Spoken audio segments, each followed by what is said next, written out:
Welcome back to Sunrise Daily. Well, now we'll go ahead and preview what to expect today from the Senate already. Senators have given terms for confirming ministers. Some of the papers also suggest that they may reject incomplete list or screen Buhari for petroleum slot, and it just goes on and on. We're joined by Kelechi Mbiamnozie, who is the president of Nigerian Council. He joins us from our studios in Abuja. Morning, and thank you for joining us today. Much as we're looking, many will be watching to see what happens in plenary today. Are you equally looking forward to this? Definitely, of course. What do you expect? A boisterous day in the Senate, and Nigerians are very excited and they can't wait. So what do you expect to see today happen? I mean, my expectations are, like I've quite expected, that it will be a wonderful debate today in the House.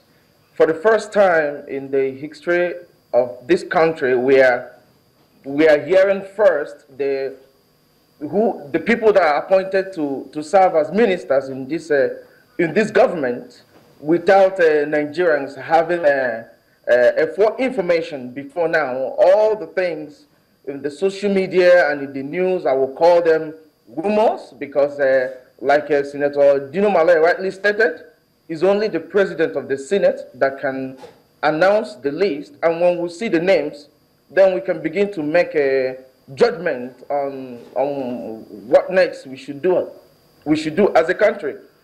But personally, I know that the senators are ready for the president. They're also ready for the list. And Nigerian people are also ready for them, because we're also watching. You know, we need people of reputable characters. I believe that Nigerians cannot wait to see a total departure from the normal way of doing business in the past. So it will be a boisterous debate in the Senate. I know that for sure. When you say Nigerians are waiting to see a total departure from what we used to do in the past, in terms of what? The kind of person who will make the list, or how the Senate handles the screening of those persons on the list? I will say all of the above. First is the caliber of individuals that the president is bringing on board. Number two is the normal Senate tradition of take a bow and go. And number three, the politics of these nominations and these confirmations. You know, unlike before, we used to have situations where ministers, prospective ministers, we go behind closed doors to lobby some people to bribe so that they can take a bow and go. I think that kind of attitude should be put to stop. I expect the senators to ask questions. We want to know what the ministers are bringing on board. Definitely, I know the president made good judgment. Looking at the list so far, I won't say confirmed leaks, because I can't say that for sure. But I know that the president definitely made good choices. And I know that the people that he's presenting to the Nigerian people will be acceptable. But at the same time, I would like them to think on what they will do. What roadmap are they going to put in place in terms of our economy, in terms of our security, in terms of unemployment, in terms of labor relations? What can we do to chart a new course for the country when it comes to our foreign direct investment and creating the enabling environment for businesses to come to Nigeria? So, and also a whole lot of cutting-edge issues that cut across the development spectrum that I really expect the incoming administration, especially those that will serve with the president, to bring on board. You know, Kelechi, when you talk about, well, a radical departure, especially, let's use the word accredited to Senator Dino Melaye, when they did say it's not going to be business as usual when it comes to screening of the nominees. What would you love to see that would mean a radical departure for you? For me, it transcends beyond politics. It shouldn't be politics as usual.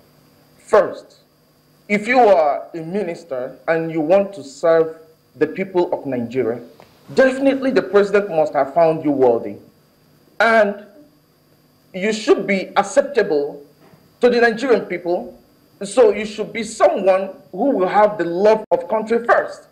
The days are gone when we'll have people who are more interested in money-backed politicking, and ministers who are who are not actually ready for the prime time. And also remember that time has changed. We live in an era now where Nigerians are so yearning for change. The poverty in the land is too much. The unemployment is out of proportion. Foreign direct investments are plummeting. So we need answers to these questions. And they should be able to give us those answers. So I expect the Senate to interrogate the ministers, not in a manner to bring them down, no. But they should be able to make us know what they are coming to do. How would they complement the effort of this administration, this president, this commander-in-chief that we have now, and the change mantra? How can they complement that effort just for national good? We are tired. Nigerians are struggling. Things are so tough. Everybody is crying, and you can hear their voices. They need a chance. Nigerian people need a chance. They need ministers who will stand for them, who will have a love of country, who will know that we are going in with this president to get the ball rolling immediately, because we've spent almost the last 4 months speculating on this list. We want to see results. We want to see answers. And I know that most of the senators that we're hearing, most of the ministers that we saw their names, we call it speculations, but these are members, these are people of timbers and calibers. These are people of high repute. I'm very optimistic that they will bring an outstanding measures into place with this current administration to deliver on the promise of change. Let's see if your optimism is how we can stretch that a bit, knowing full well that there has been some bit of politicking and a bit of issue in the National Assembly, specifically the Senate, which will be tasked with looking at that particular list. Do you think that such matters would have any kind of effect whatsoever with the screening? Yes, I do. There will be, expect a lot of politics. Now we are hearing some senators meeting behind closed doors. From what we read yesterday, some are saying they are going to pay Rotimi Amechi, the former governor of Rivers State, with his own coin for disappointing his caucus and siding an outsider. Listen to that word. They say siding an outsider. That means they are actually looking at the president as an outsider. They are actually looking at Rotimi Amechi as a betrayer. A senator of the Federal Republic of Nigeria should not even think about that at the first place. Nobody is an outsider. Nobody is a betrayer. It's all politics. But let's just take that politics, because the election is, we are done with the election. This is the time to govern. So we expect governance from the Senate. And I know that they will use their good judgment, and they should also remember that we are watching. They should use their good judgment to make their cases, you know, to the Nigerian people.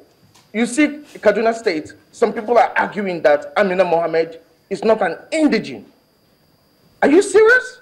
At this age of our national life, that a woman who has shown lots of strength, and after all her experience at the multilateral level and also at the national level before going to the United Nations, she's bringing that experience to bear in her country, a hardworking woman, and you say, you're going to disqualify her always. Kelechi, this is not something...